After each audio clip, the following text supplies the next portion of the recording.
We're born in the moonlight.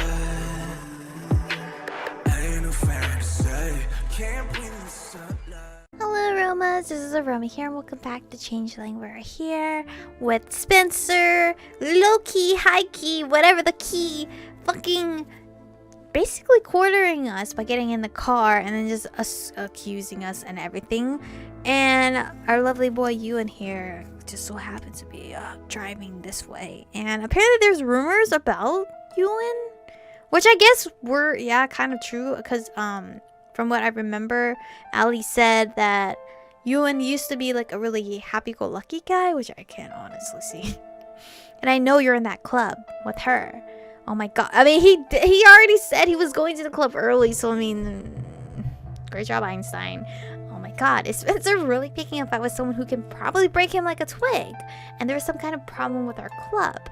To his credit, Spencer didn't back down. He glared up at Ewan. Yeah, I hear everyone in it is a freak. Ewan's jaw clenched painfully tight. He snapped out his foot, knocking down the kickstand on the bike. Oh shoot! Well, hey, you two do realize we're blocking the entire freaking road here, right? Ewan paused, at least, so it seemed to sort of rethink a brawl in the middle of the street. Not that it would have been a brawl, more like Spencer getting thrashed. I was gonna say trashed, but whatever. And Spencer, weren't you just leaving? Whatever, just stay away from me. He jumped in the car and sped off, kicking up a spray of dirt and wet leaves. What I wonder is, why are we going the opposite way? Like, Ewan was going this way, I'm going this way. Like, why? Is there two ways to get to the school that I don't know of? Hey, you offered to drive me, you jerk. Not that he could hear me shouting after him. I sighed and turned to look at Ewan. I'm sorry for him. He's just taking his anger at me out on you. He's literally just suspicious of everything I do these days. Forget it. Not like he's wrong anyway. What? Just forget it. You're not weird. If you think you're weird, then I'm weird for liking you. Does that make you feel any better? I chewed my lip as I watched him get back on his bike and shove his helmet back on. Thanks for stopping. I mean, don't you usually ride with Ali?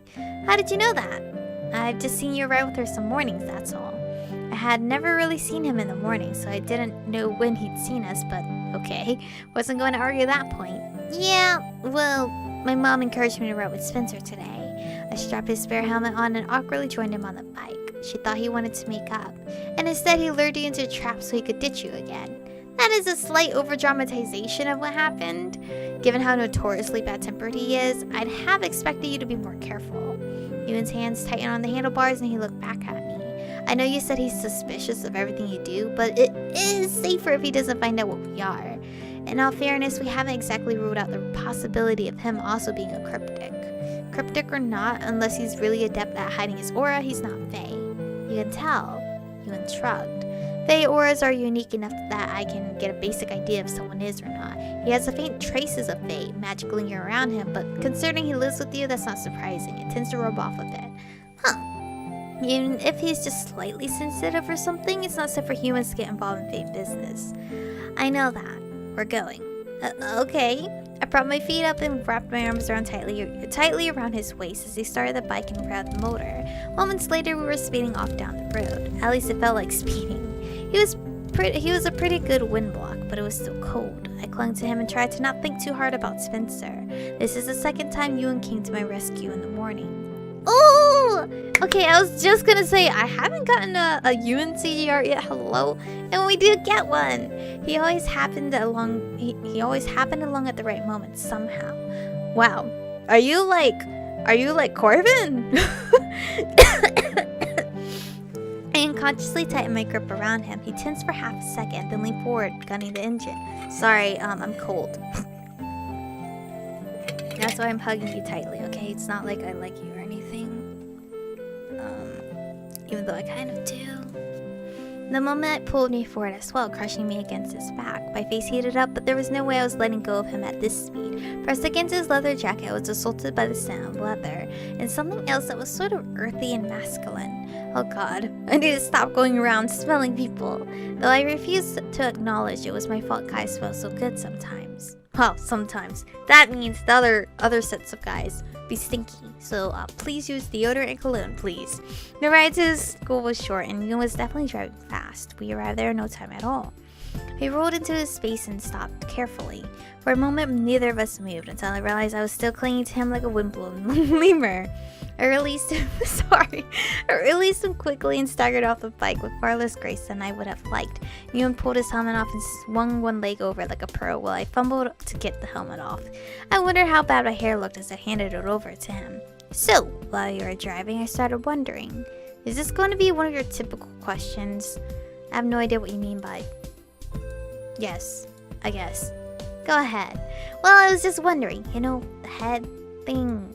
What happens if it comes off while you're riding the bike? That's a good question. Ewan gave me an exasperated look. Do you ever consider that some of these topics would be a little sensitive? Well, it did occur to me, but I'm genuinely curious. I mean, I've never met a Dullahan before. Her questions are like the same questions I asked my friend John, who was previously colorblind until he had like surgery for it. He couldn't see the colors red or green. So when he told me that, in my head I'm like, holy fuck, how does he see the traffic light? He could see yellow, but he can't see red or green. But I mean, if you could see yellow, you know it's gonna be fucking red. But I just had that mindset. I was like, wait, how does he see? I guess it was a sensitive topic, but sorry. You don't have to answer. First, that usually happens at specific times of day or during emotional distress, so I just avoid driving during those times. Usually, if something unexpected happens. Am I too tall? Okay, it's fine. I just go back for it. You just go back for it. Wait, what? Somehow the mental image made me smile a little. That had to be annoying. Have you considered using those bungee strap things to tie it down? I'm considering using one to see if I can strap your mouth shut too. I don't like that. I'm not into that. Are you threatening me? Has anyone ever told you that you ask way too many questions? Yeah, and that I talk too much during movies. But I just have to ask. I have to ask somebody. No? Yes? He scoffed as he stowed the spare helmet. Stowed? I guess asking dumb questions is better than fainting at me. I didn't faint at you. He looked over his shoulder, a small smile on his lips. So cute. Oh no, are you gonna come after Mark? Oh no, because Ewan, I feel like Ewan is also my aesthetic in a visual novel in a guy. Oh god. Oh no. Well, I'd rather you ask openly than try to avoid talking about it altogether. Thanks for the ride, really. Eventually you figure out how to get off my bike without nearly falling on your butt. Short legs and heels aren't a good combo for riding a motorcycle. Then you might want to start at least wearing lower heels. Can't do much about the shortness though. You bitch. I can't help my height, bitch. I'm literally 5 foot. Hey, and wear a warmer jacket next time so you don't have to squeeze the life out of me the whole way here. Hey! My face went hot again as he smirked and started away. I never said I'm riding with you again anyway. Michiko? I thought you were running with Spencer. Did you just get here? No, but I said I was going to wait around in case I had to break up a fight, didn't I? Man, you really don't have a lot of faith in us, do you? Ellie just shrugged aside in return. Well, it's not like you're wrong. Spencer kicked me out of the car before we even left our neighborhood, so I rode with Ewan. He kicked you out of the car? Yep. I really need to have a talk with that boy. I mean, to be fair... I can't... Oh, Corbin! So sorry. To be fair, it's not totally his fault. Something happened to him 5 years ago. Something I don't remember, but that probably has to do with me being Faye. On top of that, the brownie is also still messing with him. Spencer knows something weird is going on, even if it doesn't make sense how I could possibly steal every single pair of boxers he owns. Someone had to have done it. It really did that. Yes. Yes, it did. I don't think they found them yet. Okay, I have time. Allie snickered softly. I hate the position it puts me in. I either have to lie or play it off like he's crazy. Yeah, I know he's not fond of the C word. Well, he heard it enough before we left here. Even if I don't outright say it, he hates me for just invalidating everything he says. The whole thing makes me so mad, but what else can I do? I don't get why it's okay for Elliot's family to know he's a vampire, but I have to hide all this. Well, I told you that the rules vary a lot. The fact that you're Fae really complicates things. It would be dangerous to just go around blabbing out the Fae to people. I get that, but it's frustrating, I know. Come on, let's go in. It's freezing. And the bell was about to ring anyway. For a change, I was sort of glad to have a partner prone to falling asleep in literature. Elliot nodding off gave me time to just think. Or sulk. Whatever. I stared down at my playbook silently. The gap between me and Spencer was growing wider, and there was nothing I could do about it. I hated it. I heard Miss Roberts coming up to the row behind us and gave Elliot's foot a good stomp. He jolted awake, sitting up straighter. You're lying. I tapped his playbook helpfully as he rubbed his eyes. Right. He leaned over and stumbled through the line as Miss Roberts passed us. Sorry. It's fine. To be honest, I wouldn't mind a nap myself. Tired. You don't have to pretend I don't look it. Well, you're kind of pale, to be honest. Come on, class is nearly over. We've got this. He shot me a tired smile and we both leaned over to focus on reading until the bell rang. Class passed quickly enough. I barely survived trig. Spencer was back to totally pretending I didn't exist, which was probably for the best. I didn't have the energy to care anymore. I just ignored him as well and planned to do the same during chemistry. Staying awake was the issue at hand. Sleepwalking was physically draining and dealing with Spencer was emotionally draining. I felt exhausted. During the passing period, I found myself leaning my head against the door of my locker, staring inside vacantly. I was contemplating the risk of sneaking up the club and trying to skip class, mostly for a nap. I only had a few classes under my belt for the day and already my head was hurting and there was a distinct buzz in my ears. I rubbed my forehead, wishing my ears would stop ringing, but it was only getting worse. Am I getting a migraine? What the fuck is going on? The hallway and noise around me faded and the buzz in my head grew even louder. Beneath it, faint and difficult to make out, I thought I could hear words.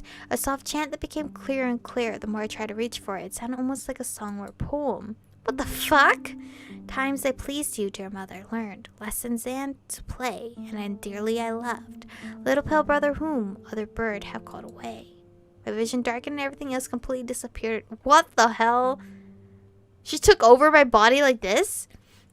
Until the words were ringing loudly in my head. Why did they bring me here to make me not quite bad and not quite good? Why, unless they're wicked, do they want in spite to take me back to their wet, wild wood? I shall grow up, but never grow old. I shall always be very cold. I shall never come back again. I jolted awake as someone shook my shoulder, and I realized I was still standing at my locker with someone behind me saying my name. Michiko? Danny! Oh, Danny. Danny, do you remember when I first went for your route? Oh, Danny. I tried to shake off the haze as I glanced back at Danny. Did I just fall asleep? Standing up, because that was definitely a new skill. Michiko? I rubbed my face and gave him a tired smile. What? He looked away subconsciously. I'm sorry, you seemed... Danny peered at me again. Are you okay? No. Please take care of me. But I'm in Ewan's route, so please go away real quick. Yeah, just tired. I haven't been sleeping well. I think I just dozed off while I was getting my books. Worry creased his brow, and he didn't seem to buy that. Instead, he just watched me, looking like he wanted to say something more. Honestly, maybe Danny's like all-time one. Because I'm still mad how angry he got me. You were just whispering to yourself, so I was worried there for a sec. Whispering? What was I whispering? The fuck? What was I whispering exactly? Well, it sounded like a poem or something. Your voice just sounded a bit strange. Like creepy, like the creaking sound of a scary... What is it? The Grudge voice? I don't know. I leaned my head back against the locker, frowning, so I'd been saying that poem out loud. Ugh. I needed to be more careful. At least Danny had woken me up before I did anything too weird. Sorry I freaked you out. I've been really tired lately, and, well, I sleepwalk. So dozing off at my locker probably isn't a good idea, a good plan. Sleepwalking. Yeah, it's a long story. You don't have to tell me about it, but I hope you've at least mentioned it to Allie. Yeah, she knows. No worries. How has your research been going? I know you've been reading a lot in the afternoons while we're out. Yeah, I haven't found much to be honest. Vilos's books have a lot of information, but it's not exactly easy to cross-reference things and locate specific information. At least not about fairies. Well, they're a pretty diverse group. I'm sure there's a lot of information to sift through. I'll say. I'm sure you'll find something. I know everyone's been too busy to help you out since you joined the club, but that won't be the case for much longer. I know, Samhain. They just say it keeps us pretty busy this time of year, but when it's all over, maybe a lot of us can sit down and help you out with all this, or with this. I appreciate the gesture, but I'm hoping to have found answers of my own by then. Understandable. He set his hand on my head, giving it a few playful squeezes. You're squeezing my head? Oh, okay. At first I was like, what the fuck? But then I just did it to myself, and I was like, oh, I guess that's comforting. I'm sure it'll work out too. Okay. Thanks. Come on, we should head to class. I shut my locker and we walked together for a few minutes before splitting up to each go to our next class. When lunch rolled around, I decided I wasn't really up for more fairy meetings or orchestrated gatherings. I just wanted normal lunch. Getting so wrapped up in all the supernatural things was just starting to overwhelm me a bit. I needed a break, and unfortunately, I wasn't sure anyone in the club really understood that. I didn't know if Drayson, that's his name, or the others would be looking for me, so I hid in the school bathroom until the bell rang, then hid in the nearest empty class to read. The club was was more comfortable, but I had a feeling that if I tried to read there, I'd get pulled into the courtyard for lunch, and I just really needed to get away from all that. I slid into a desk and breathed a sigh of relief as I pulled a book out of my backpack. Oh, I'm so over time. This is actually where I'm going to stop today. Oh shit, let's go look at the CG art. Was that last episode or this episode? I'm so tired. I don't even know anymore. Ooh, look at Ewan. He's so good looking. He's so good looking. You know who he reminds me of? Oh shit. Who was that guy I went after in Stardew Valley? If you guys watched that playthrough, which was like, what, 2 years ago or something? I don't remember. Sebastian? Was that his name? I don't know. I'll post his name up here and a pixel icon of him. Of who Ewan reminds me of. I'm pretty sure his name was Sebastian. I have no idea. But anyway, thank you guys for watching today's episode. Stay beautiful, and I'll see you guys in the next one.